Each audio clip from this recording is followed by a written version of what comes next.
Hello दोस्तों, जय श्री राम, हर हर महादेव, राधे राधे। मेरा नाम है रिंकी, मेरी चैनल का नाम है हनु भक्ति साधना 3003 में स्वागत है। जय श्री राम। देखिए, आज मैं भोले बाबा के भजन लेकर आई हूँ। अगर आप लोग की अच्छी लगे तो लाइक करें, शेयर करें, सब्सक्राइब करें। अगर चैनल पे आप नए हैं तभी सब्सक्राइब कर दीजिए कि सबसे पहले आपके पास भजन जाए, कि आप लोग सुन पाएँ। अब भजन के आनंद लीजिए। आप लोग अंत तक वीडियो में बने रहने के लिए आप लोग के धन्यवाद। ज़रूर बने रहिए।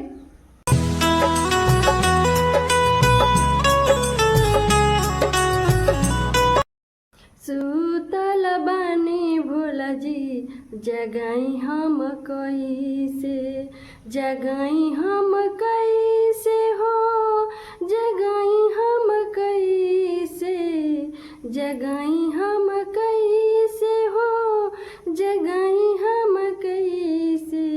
बगिया बगिया बगिया बगिया भांगिया धा तुरा लोर लईनी, बगिया बगिया जाई के भगिया धा तुरा लोर लईनी। बिना आदेश के हम चढ़ाई कैसे, बिना आदेश के हम चढ़ाई कैसे।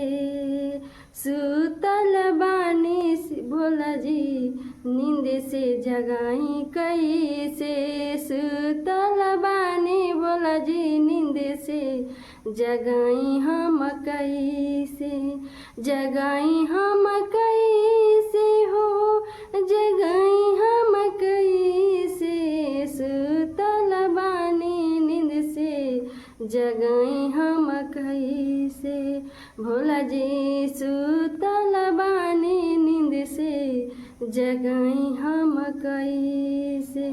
बगिया बगिया जाई के हो फूल लोरी लईनी, बगिया बगिया जाई के हो फूल लोरी लईनी। बिना आदेश के हम चढ़ाई कैसे, बिना आदेश के हो हम चढ़ाई कैसे, चढ़ाई कैसे, कैसे चढ़ाई हम, कैसे चढ़ाई। बिना आदेश के हम कैसे चढ़ाई।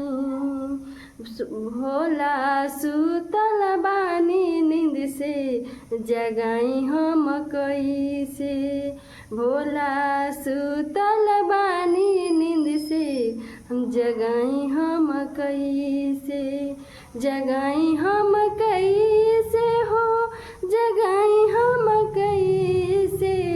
गंगा जी के पनिया भरी भरी हम ले आईनी, गंगा जी के पनिया भरी भरी हम ले आईनी।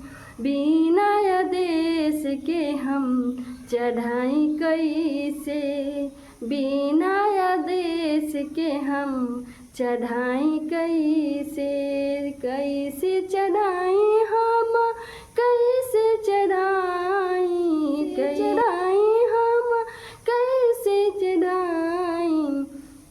सुतल भोला के नींद से जगाई कैसे, भोला सुतल बानी नींद में जगाई हम कैसे, भोला सुतल बानी नींद से जगाई हम